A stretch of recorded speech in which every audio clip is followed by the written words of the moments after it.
Hello students, welcome to daily economy news analysis. ఇవాళ offer of the day NCERT foundation మీకు 50% డిస్కౌంట్తో ఈరోజు లభిస్తుంది. మన ఛానల్ ఫాలో అవుతున్న వాళ్ళు NCERT foundation is the most popular course. So 10,000 rupees course ఇవాళ purchase చేసే వాళ్ళకి కేవలం 5,000కే లభిస్తుంది. The offer is valid only for today. ఈ నెంబర్కి మీరు కాంటాక్ట్ చేసి పర్చేస్ చేయొచ్చు. You get life time validity. మన యూపీఎస్సీ ప్రోగ్రామ్ ఆన్లైన్లో రన్ అవుతుంది లైఫ్ టైం వ్యాలిడిటీతో.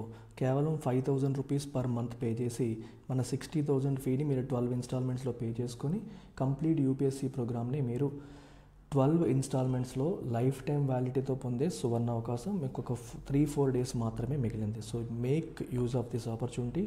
ఏ డౌట్ ఉన్నా ఈ నెంబర్కి కాల్ చేయండి, డెమో చూడండి. 100% క్లాసెస్ నచ్చితేనే జాయిన్ అవ్వండి. సో ఇవాళ మనం చూడబోతున్న ఆర్టికల్స్లో వన్ ఇంపార్టెంట్ ఆర్టికల్ మీకు ఇక్కడ కనిపిస్తుంది. RBI takes delivery. ఇక్కడ ఏం కనిపిస్తుందమ్మా మనకి? RBI takes delivery of $5 billion sell or buy swaps held 2 years ago. So ఇలాంటివన్నీ కూడా మనకి యూపీఎస్సీ ప్రిలిమ్స్లో చాలా సందర్భాల్లో అడుగుతున్నారు. సో ఈ కీవర్డ్స్ ఏవైతే వస్తున్నాయో, ఈ స్వాప్స్, అసలు స్వాప్ అంటే ఏంటి, అది ఎలా ఫంక్షన్ అవుతుంది, ఇట్లాంటివన్నీ మనం తెలుసుకోవాలి. So I will teach you how a swap functions. అసలు స్వాప్ అనేది ఎందుకు చేస్తారు, దాని పర్పస్ ఏంటి, దాని ద్వారా ఆర్బీఐ ఏం సాధించగలుగుతుంది అనే ఆస్పెక్ట్స్ మనం ఒకసారి లైన్ బై లైన్ చూసేద్దాం.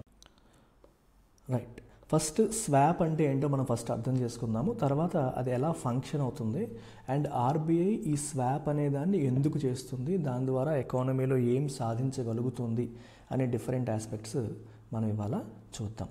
First of all, what is a swap? Swap అనే దానికి మనకి కామన్ సెన్స్ ఎగ్జాంపుల్ చెప్తాను, తర్వాత మనం యాక్చువల్ స్టోరీలోకి వెళ్దాం. ఫర్ ఎగ్జాంపుల్, నేనున్నాను, నా దగ్గర ఏమో ఐఫోన్ ఉంది and there is another person, he has a Samsung phone. నాకేమో ఎప్పటి నుంచి ఐఫోన్ వాడుతున్నాను, శాంసంగ్ ఫోన్ కావాలనిపించింది. వాడి దగ్గర శాంసంగ్ ఫోన్ ఉంది, వాడికి ఐఫోన్ కావాలనిపించింది అనుకో. What can we do?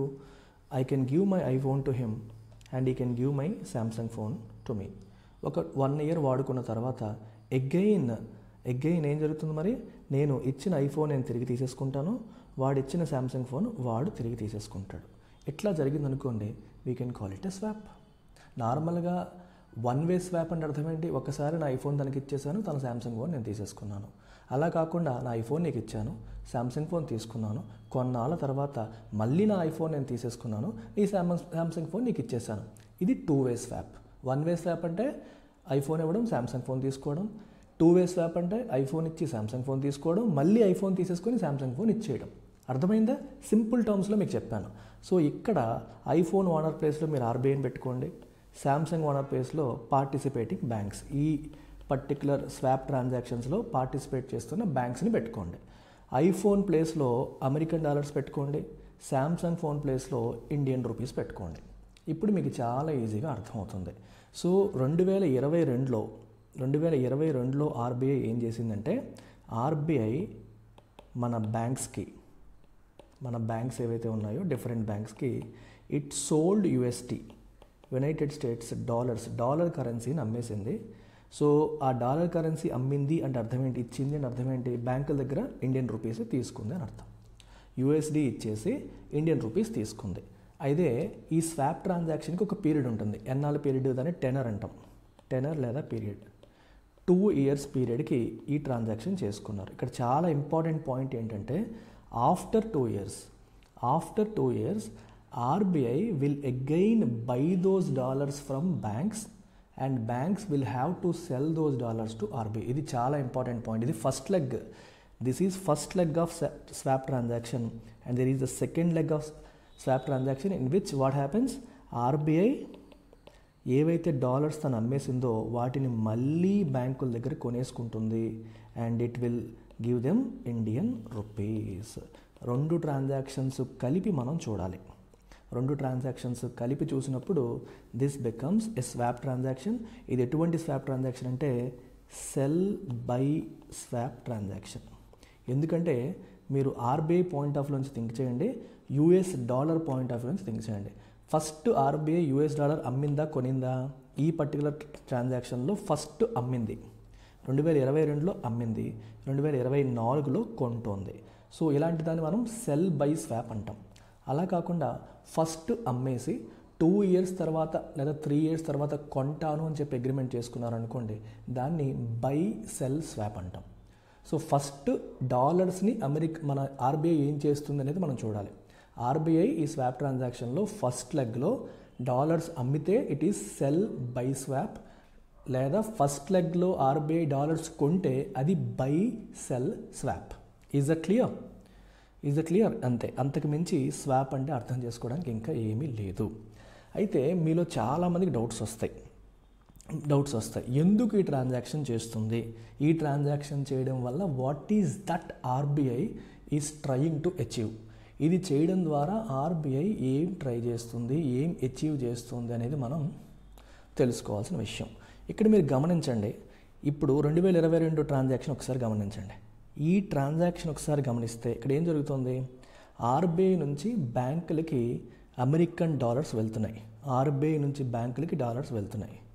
At the same time banking system నుంచి ఇండియన్ రూపీస్ ఆర్బీఐకి వెళ్తున్నాయి, అంతే కదా. ఆర్బీఐ నుంచి బ్యాంకులకి డాలర్స్ వెళ్తున్నాయి, బ్యాంకుల నుంచి రూపీస్ ఆర్బీఐ దగ్గరికి వస్తున్నాయి. సో దీన్ని బట్టి మీరు ఏం అర్థం చేసుకోవాలంటే, సిస్టంలో ఉన్న ఇండియన్ రూపీస్ని ఆర్బీఐ అబ్జార్బ్ చేస్తుంది. Indian rupees from the economic system, from the banking system, అంటే మార్కెట్లో సర్క్యులేట్ అవుతున్న రూపీస్ని ఆర్బీఐ ఏం చేస్తుందమ్మా ఈ ట్రాన్సాక్షన్లో అబ్జార్బ్ చేస్తుంది. ఇట్లాంటి ట్రాన్సాక్షన్స్ ఆర్బీఐ ఎప్పుడు చేస్తుంది మీరు ఒకసారి ఆలోచించండి. ఇలాంటి ట్రాన్సాక్షన్స్ ఆర్బీఐ ఏ సందర్భంలో చేస్తుంది అంటే, it is reducing liquidity from the market or it is absorbing liquidity. మార్కెట్లో ఫ్లోట్ అవుతున్న రూపీస్ని తగ్గిస్తుంది. ఎందుకు? జనరలీ టు బ్యాటిల్ ఇన్ఫ్లేషన్ని బ్యాటిల్ చేయడం కోసం, అంటే మార్కెట్లో లిక్విడిటీని కంట్రోల్ చేసి తద్వారా మనీ సప్లై తగ్గించి, మనీ సప్లై తగ్గడం ద్వారా వస్తువులు మరియు సేవలకి డిమాండ్ అనేది తగ్గించి ప్రైసెస్ మీద ఉన్న ప్రెషర్ లేదా ఇన్ఫ్లేషనరీ ప్రెషర్ని రెడ్యూస్ చేయడం కోసం ఇలాంటి యాక్షన్స్ అనేవి తీసుకుంటూ ఉంటారు. అయితే మీరు అడగొచ్చు, మళ్ళీ 2 years తర్వాత 2 yearsలోపు ఇన్ఫ్లేషన్ కంట్రోల్ అయిపోతుంది అన్న ఉద్దేశం అనమాట. ఆ క్షణానికి ఇన్ఫ్లేషన్ అనేది ప్రాబ్లం కాబట్టి దాన్ని బ్యాటిల్ చేయడం కోసం ఇలాంటి యాక్షన్ తీసుకోవచ్చు. లేదా ఇప్పుడు చూడండి, టు సపోర్ట్ రూపీ మార్కెట్లో, ఇంటర్నేషనల్ ఎక్స్చేంజ్ మార్కెట్లో రూపీ వాల్యూ రోజు రోజుకి పతనం అయిపోతుంది అనుకోండి. రూపీ వాల్యూ రోజు రోజుకి పతనం అయిపోతుంది, డాలర్ స్ట్రెంగ్తన్ అయిపోతుంది. సో డాలర్ స్ట్రెంగ్తన్ అయిపోతూ రూపీ పతనం అయిపోతుంది అంటే అప్పుడు ఏమవుతుంది, మనకి రూపీ వాల్యూ పడిపోతూ ఉంటే ఇంపోర్టర్స్ సఫర్ అవుతారు. ఎక్స్పోర్టర్స్కి ప్లస్సే, కానీ ఇంపోర్టర్స్ బాగా సఫర్ అయ్యే అవకాశం అనేది ఉంది. ఇంపోర్టర్స్ బాగా సఫర్ అయ్యే పరిస్థితి అనేది ఉంటుంది. అలాంటప్పుడు రూపీని సపోర్ట్ చేయడం కోసం ఏం చేయాలి, డాలర్ని వీకెన్ చేయాలి. డాలర్ని వీకెన్ చేయాలంటే ఏం చేయాలి, డాలర్స్ అమ్మాలి. డాలర్ అమ్మినప్పుడే డాలర్ వీకెన్ అవుతుంది. To support rupee, to strengthen rupee మనం ఏం చేయాలి, డాలర్ని అమ్మాలి. డాలర్స్ అమ్మితే ఏదైతే మనం ఎక్కువగా అమ్ముతామో దానిపైన సెల్లింగ్ ప్రెషర్ పడి దాని వాల్యూ తగ్గుతుంది. సో డాలర్ వాల్యూ తగ్గుతుంది అంటే రూపీ వాల్యూ మనకి స్టెబిలైజ్ అవుతుంది అని అర్థం. సో జనరల్గా ఇలాంటి డిఫరెంట్ కాంటెక్స్ట్లో ఈ ట్రాన్సాక్షన్స్ చేస్తారు. సో జనరల్గా రూపీని మనకి సపోర్ట్ చేయడం కోసం కావచ్చు, లేకపోతే ఇన్ఫ్లేషన్ని బ్యాటిల్ చేయడం కోసం కావచ్చు. ఆ రోజున్న కాంటెక్స్ట్ బట్టి ఏ సమస్య ఉందో మనకు తెలియదు. ఆ సమస్య కోసం చాలా ట్రాన్సాక్షన్స్ ఆర్బీఐ చేస్తుంది, వాటిల్లో చాలా ఆపరేషన్స్ చేస్తుంది. వాటిల్లో ఇది కూడా వన్ ఆఫ్ ది ఆపరేషన్స్ అనమాట. అర్థమైందమ్మా?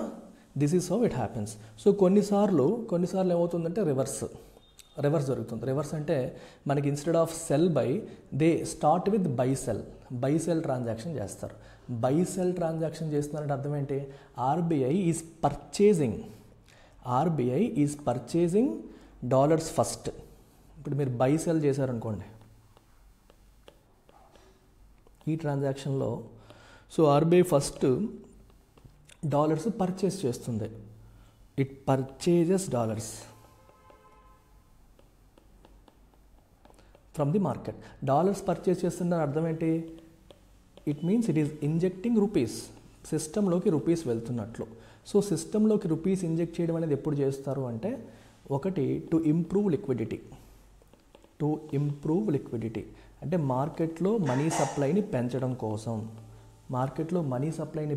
కోసం ఇటువంటి ట్రాన్సాక్షన్స్ చేస్తుంది కొన్నిసార్లు. అంటే when the economy is not doing great, ఎకానమీలో మనీ సప్లై పెంచి బ్యాంకులకి సపోర్ట్ ఇచ్చి, సో మార్కెట్లో లిక్విడిటీని ఇంప్రూవ్ చేయాలి అనుకునేటప్పుడు they go for buy sell swap. So first buy చేస్తారు కాబట్టి మార్కెట్లోంచి డాలర్స్ వచ్చేస్తాయి, సో రూపీస్ వెళ్తాయి.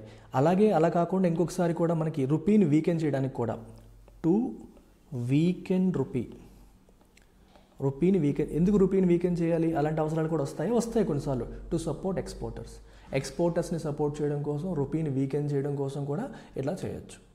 మీకు అర్థమవుతుందా?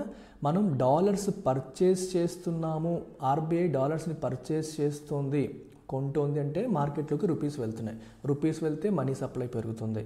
అలాగే డాలర్స్ని ఆర్బీఐ సెల్ చేస్తుంది అంటే మార్కెట్లోకి డాలర్స్ వస్తాయి, సిస్టమ్ నుంచి రూపీ ఆర్బీఐ దగ్గరికి వెళ్ళిపోతుంది. రూపీ ఆర్బీఐ దగ్గరికి వెళ్ళిపోతే లిక్విడిటీ తగ్గుతుంది అని అర్థం. లిక్విడిటీ తగ్గుతుంది లేదా రూపీ స్ట్రెంగ్తన్ అవుతుంది. డాలర్ వీక్ అవుతుంది, రూపీ స్ట్రెంగ్తన్ అవుతుంది. అయితే మీరు అడగొచ్చు, సార్ ఇప్పుడు ఈరోజు మనం సెల్ బై స్వాప్ చేసిన, సెల్ అండ్ బై కదా సార్, ఈరోజు సెల్ చేసినా సరే మళ్ళీ 2 years తర్వాత కొనుక్కోవాలి కదా, లేదా ఈరోజు బై చేసినా సరే 2 years తర్వాత లేదా 3 years తర్వాత మళ్ళీ అమ్మాలి కదా అని మీరు అడగొచ్చు. మీరు చెప్తుంది కరెక్టే, కాకపోతే ఈరోజు సమస్య ఉంది కాబట్టి మనం వెళ్ళాం. సో ఆ పీరియడ్ అయిపోయేసరికి సమస్య లేదనుకోండి, ఏ ఇష్యూ లేదు, సమస్య సాల్వ్ అయిపోయింది అనుకోండి, మనం అనుకున్న ఆబ్జెక్టివ్ ఫుల్ఫిల్ అయిపోయినట్టే కదా. సో మనకి ఆ 2022లో we have an issue of inflation చాలా దారుణమైన ఇష్యూలో ఉంది. సో ఆ టైంలో రూపీస్ని మార్కెట్లోంచి అబ్జార్బ్ చేసేసి డాలర్స్ని రిలీజ్ చేసింది. అలా డాలర్స్ని రిలీజ్ చేసి రూపీస్ని అబ్జార్బ్ చేయడం ద్వారా ఇన్ఫ్లేషన్ని ఫైట్ చేయడంలో కొంత ఆర్బీఐ హెల్ప్ చేసింది. సో 2 years తర్వాత ఇప్పుడు మరి ఆ స్వాప్ 2 years పీరియడ్ అయిపోయింది. సో పీరియడ్ అయిపోయినప్పుడు ఏం చేయాలి? ఖచ్చితంగా RBI will have to absorb those dollars. ఆ డాలర్స్ని కొనుక్కొని రూపీస్ని రిలీజ్ చేయాలి. రూపీస్ని రిలీజ్ చేసినప్పుడు ఆబ్వియస్గా మళ్ళీ లిక్విడిటీ పెరుగుతుంది. అయితే ఇప్పుడు ఇన్ఫ్లేషన్ అంత పెద్ద సమస్య కాదు. ఒకవేళ ఇన్ఫ్లేషన్ ఇప్పటికీ పెద్ద సమస్య అయితే వీ హ్యావ్ అదర్ టూల్స్, వేరే టూల్స్ ద్వారా దాన్ని మళ్ళీ కంట్రోల్ చేయడానికి ప్రయత్నం అనేది చేయొచ్చు అనేది గుర్తుపెట్టుకోండి. అయితే ఇక్కడ ఇంకొక విషయం కూడా మీకు చెప్పాలి. ఇంకొక విషయం ఏం చెప్పాలి అంటే, మీరు అబ్జర్వ్ చేస్తే ఇప్పుడు ఈ ట్రాన్సాక్షన్స్ చేసేటప్పుడు ఏ ప్రైస్కి చేస్తారు, ఎంత ప్రైస్కి చేస్తారు అనేది కూడా ఒక క్వశ్చన్. ఇప్పుడు 2022లో ఏ ప్రైస్కి ఆర్బీఐ అమ్మింది, మళ్ళీ 2024లో ఏ ప్రైస్కి బ్యాంక్స్ దగ్గర కొంటుంది అనేది చాలా ఇంపార్టెంట్ పాయింట్. ఇది ఏంటంటే ఈ స్వాప్ అగ్రిమెంట్లో ఆ ప్రైస్ అనేది ప్రీఫిక్స్ అయిపోతుంది. సో 2022లో ఆర్బీఐ డాలర్స్ అమ్మినప్పుడు అప్పటి స్పాట్ ప్రైస్ అంటే స్పాట్ మార్కెట్ అంటాం, మార్కెట్ ప్రైస్ ప్రకారమే ఆర్బీఐ ఆక్షన్ కండక్ట్ చేసి డాలర్స్ని అమ్ముతుంది. తిరిగి మళ్ళీ వాళ్ళ దగ్గర కొనేటప్పుడు అదేంటంటే ఏ ప్రైస్కి కొనాలనేది అప్పుడే ఫిక్స్ అయిపోతుంది. సో ఈరోజు మార్కెట్ రేట్స్తో సంబంధం ఉండదు. ఈరోజు మార్కెట్లో డాలర్ వాల్యూ ఎక్కువ ఉందా తక్కువ ఉందా అనేది సంబంధం లేదు. సో మొదటి ట్రాన్సాక్షన్ జరిగినప్పుడే మళ్ళీ ఆ డాలర్స్ని కొనేటప్పుడు ఏ ప్రైస్కి కొనాలనేది కూడా ఫిక్స్ అయిపోతుంది. ఓకే, అలాగే మనం ఒకవేళ బై సెల్ ట్రాన్సాక్షన్ చేసామనుకోండి, సో ఆర్బీఐ మొదట డాలర్స్ కొన్నప్పుడు ఏ ప్రైస్కి కొంటుందో మళ్ళీ 2 years తర్వాత 3 years తర్వాత ఏ ప్రైస్కి అమ్ముతుందో కూడా అప్పుడే ఫిక్స్ అయిపోతుంది. సో ఈ స్వాప్ ట్రాన్సాక్షన్లో మనకి ఎక్స్చేంజ్ రేట్ రిస్క్ అనేది ఉంది అనుకోవాల్సిన అవసరం లేదు. ఎందుకంటే డాలర్ టు రూపీ ఆ ప్రైస్ ఏదైతే ఉందో వాళ్ళు ముందే ఫిక్స్ చేసేసుకుంటారు. ఆ రోజు ఏదైతే ఉందో మోరల్లెస్ మళ్ళీ అమ్మేటప్పుడు కొనేటప్పుడు ఏ ప్రైస్కి కొనాలి, ఏ ప్రైస్కి అమ్మాలనేది అదే రోజు డిసైడ్ అయిపోతారు. ఈలో మార్కెట్లో ఎక్స్చేంజ్ రేట్ పెరిగిందా చచ్చిందా దాంతో సంబంధం అనేది ఏమాత్రము లేదు, అది గుర్తుపెట్టుకోండి. అయితే మీకు ఇంకో క్వశ్చన్ రావచ్చు, సార్ ఆర్బీఐ డాలర్లు అమ్ముతోంది కరెక్టే, కానీ బ్యాంకులు ఎందుకు కొంటున్నాయి సార్, బ్యాంకులు ఎందుకు ఈ స్వాప్ ట్రాన్సాక్షన్లోకి వెళ్తున్నాయి సార్ అని మీరు అడగచ్చు. సో బ్యాంకులకి మేబీ ఆ ఆర్బీఐ అమ్ముతున్న టైంలో బ్యాంకులకి డాలర్స్ అవసరం ఉండొచ్చు. ఏదో బ్యాంకుకి ఏదో టైంలో డాలర్స్ అవసరం రావచ్చు. సో వచ్చినప్పుడు కొనుక్కుంటాయి, మళ్ళీ 2 years తర్వాత అమ్మేస్తాయి. సో అన్ని బ్యాంకులకి ఒకేసారి ఒకే రకమైన నీడ్స్ ఉంటాయని మనం చెప్పలేం. సో ఆ సమయానికి బ్యాంకులకి డాలర్స్ అవసరం అయితే ఆర్బీఐ అమ్మినప్పుడు, సరే ఆర్బీఐ అమ్ముతుంది కదా, నాకు డాలర్స్ అవసరం కానీ పర్మనెంట్గా అవసరం లేదు, టెంపరీగా అవసరం. సో ఈ క్షణానికి ఒక నీడ్ ఉంది, ఆ నీడ్ కోసం నేను డాలర్స్ నాకు కావాలి అనుకున్నాను అనుకో, బ్యాంక్స్ ఆర్బీఐ డాలర్స్ అమ్మేటప్పుడు అవి పార్టిసిపేట్ చేస్తాయి. They by those dollars and దానికి ప్రతిగా వాళ్ళ దగ్గర ఉన్న రూపీస్ ఆర్బీఐకి ఇస్తాయి. మళ్ళీ 2 years తర్వాత ట్రాన్సాక్షన్ రివర్స్ అయిపోతుంది అనమాట. సో వాళ్ళు ఆ డాలర్లు ఆర్బీఐకి అమ్మాలి, ఆర్బీఐ కొంటుంది అండ్ ఈ రూపీస్ మళ్ళీ ఆర్బీఐ దగ్గర తీసేసుకుంటాయి. So this is how a currency swap transaction between RBI and banks works. అర్థమైందమ్మా? జనరల్గా ఎందుకంటే especially to battle in either exchange రేట్లో ఫారెన్ ఎక్స్చేంజ్ మార్కెట్లో రూపీని సపోర్ట్ చేయడానికి, లేదా రూపీని వీకెన్ చేయడానికి కావచ్చు, లేదా ఇన్ఫ్లేషన్ని బీట్ చేయడానికి, లేదా మార్కెట్లో లిక్విడిటీని ఇంప్రూవ్ చేయడానికి. కాంటెక్స్ట్ బట్టి, అది ఏ సందర్భం బట్టి, అప్పుడున్న సమస్య బట్టి చేస్తాను. మీకు ఫైనల్కి ఒక చిన్న కన్క్లూజన్ ఇచ్చేస్తాను. You will have an idea. మళ్ళీ మర్చిపోవాల్సిన అవసరం లేదు. ఇప్పుడు చూడండి ట్రాన్సాక్షన్. ఇప్పుడు ఫర్ ఎగ్జాంపుల్ సెల్ యూఎస్డి అంటే ఆర్బీఐ డాలర్స్ అమ్ముతోంది అంటే అర్థం ఏంటి? It indicates it is buying రూపీసే కదా. సెల్ డాలర్స్ అంటే అర్థం ఏంటి? RBI point of view think చేయండి. RBI point of view think చేస్తే డాలర్ అమ్ముతోంది అంటే రూపాయలు కొంటుంది అని అర్థం. రూపాయలు కొంటుంది అంటే అర్థం ఏంటి? మార్కెట్లో మనీ సప్లై అంటే రూపీ యొక్క ఫ్లో ఏమవుతుంది? మార్కెట్లో తగ్గిపోతుంది. ఆర్బీఐ అనేది చూడండి, మళ్ళీ ఆర్బీఐ నుంచి మొదలు పెడుతున్నాను కన్ఫ్యూజ్ అవ్వకుండా. ఆర్బీఐ డాలర్స్ అమ్ముతోంది అంటే దాని అర్థం రూపీస్ కొంటుందని, అంటే మార్కెట్లో బ్యాంకుల దగ్గర ఉన్న రూపాయలు అనేవి తగ్గుతున్నాయని అర్థం. సో మనీ సప్లై అనేది తగ్గుతుంది, విచ్ మీన్స్ జనాలకి వెళ్ళే నెంబర్ ఆఫ్ లోన్స్ అనేవి తగ్గుతాయి. సో ప్రజల చేతిలో cash in the hands of people ఏమవుతుంది? ప్రజల చేతిలో ఉన్న డబ్బు ఏమవుతుంది? మనకి తగ్గుతుంది, ఎందుకంటే లోన్స్ తగ్గుతున్నాయి కాబట్టి. ప్రజల చేతిలో డబ్బులు తగ్గితే demand for goods and services ఏమవుతుంది? తగ్గుతుంది, విచ్ మీన్స్ ప్రైసెస్ తగ్గుతాయి, విచ్ మీన్స్ ఇన్ఫ్లేషన్ కంట్రోల్డ్. ఇలా అనమాట. సో ఇన్ఫ్లేషన్ కంట్రోల్ చేయడం కోసం ఇలా ఈ ట్రాన్సాక్షన్స్ అనేవి చెయ్యవచ్చు. ఓకే, అదే మీరు బై ట్రాన్సాక్షన్ ఎప్పుడు చేస్తుంది ఆర్బీఐ? ఇప్పుడు బై యూఎస్టీ ఇలాంటి ట్రాన్సాక్షన్స్ ఎప్పుడు చేస్తుందంటే, జనరల్లీ ఆర్బీఐ డాలర్స్ కొంటుందంటే అర్థం ఏంటి? ఇట్ ఈస్ సెల్లింగ్ రూపీస్ అని అర్థం. రూపీస్ అమ్ముతోంది అని అర్థం, విచ్ మీన్స్ సిస్టంలో మనీ సప్లై పెరుగుతుంది. మనీ సప్లై పెరిగినప్పుడు బ్యాంకులు మోర్ అండ్ మోర్ లోన్స్ ఇస్తాయి, వడ్డీ రేట్లు తగ్గిస్తాయి. ఇది ఎప్పుడు అంటే టు సపోర్ట్ ఇండస్ట్రీని సపోర్ట్ చేయడం కోసం చేయొచ్చు. సో లిక్విడిటీని పెంచి ఇండస్ట్రీని సపోర్ట్ చేసి వడ్డీ రేట్లను తగ్గించి అలా చేయొచ్చు. ఓకేనమ్మా? ఈ రకంగా ఆర్బీఐ ఈ రకంగా మనకి మార్కెట్లో లిక్విడిటీని పెంచే ప్రయత్నం చేయొచ్చు. I hope you have got it. So ఈ ఆర్టికల్ చూడండి. 7 IPOs raise 720 crore this week. IPO అంటే అర్థం ఏంటి? Initial public offering. 7 IPOs 720 కోట్లని మార్కెట్ నుంచి సమీకరించాయి ఈ వారంలో అని చెప్పేసి ఇక్కడ అంటున్నారు. సో ఇక్కడ మీరు అర్థం చేసుకోవాల్సిన విషయం ఏంటి అంటే, సో టేక్ ఎనీ కంపెనీ, ఏదైనా ఒక కంపెనీ తీసుకోండి. If the company needs money, you need to understand what is IPO. కంపెనీకి డబ్బులు కావాలి అనుకోండి, వాళ్ళకున్న ఆప్షన్స్ ఏంటి? What are the options they have? Whenever they need money they have different options. ఒక ఆప్షన్ ఏంటంటే లోన్ ఫ్రమ్ బ్యాంక్స్ నుంచి loan తీసుకోవడం అనేది ఒక ఆప్షన్. సో సెకండ్ ఆప్షన్ ఏంటి అంటే ఇష్యూ బాండ్స్ ఇష్యూ చేయడం. అంటే డైరెక్ట్గా పబ్లిక్కి మీరు బాండ్ ఇష్యూ చేసి ప్రజల దగ్గరే అప్పు తీసుకోవడం. బాండ్ ఇష్యూ చేయడం అంటే అప్పు చేయడమే. ఆ బాండ్ ఎవరెవరైతే కొంటున్నారో వాళ్ళందరికీ నేను ఇంత వడ్డీ ఇస్తానని చెప్పి ప్రామిస్ చేసి నువ్వు బాండ్ ఇష్యూ చేస్తావు.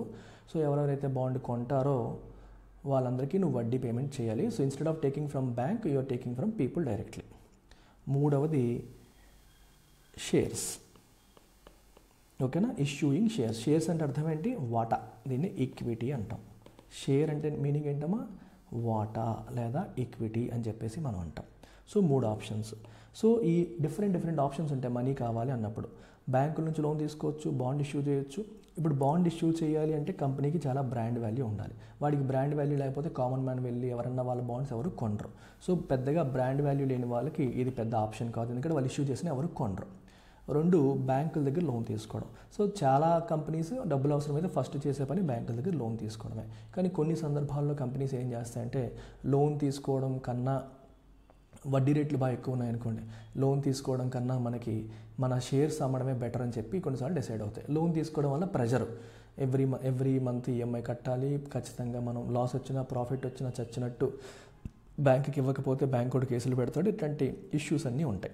సో అలాంటప్పుడు కొన్నిసార్లు ఏం చేస్తారంటే వాళ్ళ బిజినెస్ మోడల్ అనేది బాగుంది, సో ఈ రోజు కాకపోతే రేపైనా మనం మంచి ప్రాఫిట్ జోన్లోకి వెళ్తాము, సో మన కంపెనీ గురించి డీటెయిల్స్ అన్ని ప్రజలకి తెలియజెబితే ఇంట్రెస్ట్ ఉన్న వాళ్ళు మన కంపెనీ షేర్స్ కొనుక్కుంటారు అనుకునే వాళ్ళు ఏం చేస్తారంటే they will come out with something called initial public offering. జాగ్రత్తగా వినండి. ఇనీషియల్ అంటే మొదటిసారి, పబ్లిక్ అంటే కామన్ మ్యాన్కి, జనరల్ పబ్లిక్కి offering. You are offering what? నీ షేర్స్ని ఆఫర్ చేస్తున్నావు. You are offering the shares of your company, అంటే నీ కంపెనీలో వాటాని నువ్వు విక్రయిస్తున్నావు. కంపెనీలో వాటాని నువ్వు విక్రయించడం ద్వారా you are raising some money. For example, ఒక కంపెనీలో 100 షేర్స్ ఉన్నాయనుకోండి, అంటే ఆల్రెడీ 100 షేర్స్ ఉన్నాయి. ఈ 100 షేర్స్ ఒక 4 పార్ట్నర్స్ దగ్గర ఉన్నాయనుకోండి.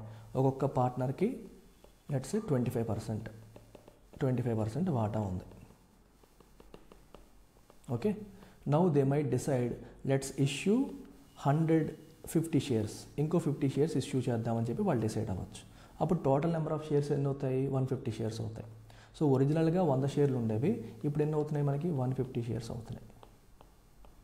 150 షేర్స్ అవుతున్నాయి. సో ఈ 4 ఈ ఒరిజినల్ ఓనర్స్ ఎవరైతే ఉన్నారో మరి 150లో వాళ్ళ వాటా ఎంత? 100. So 100 out of 150.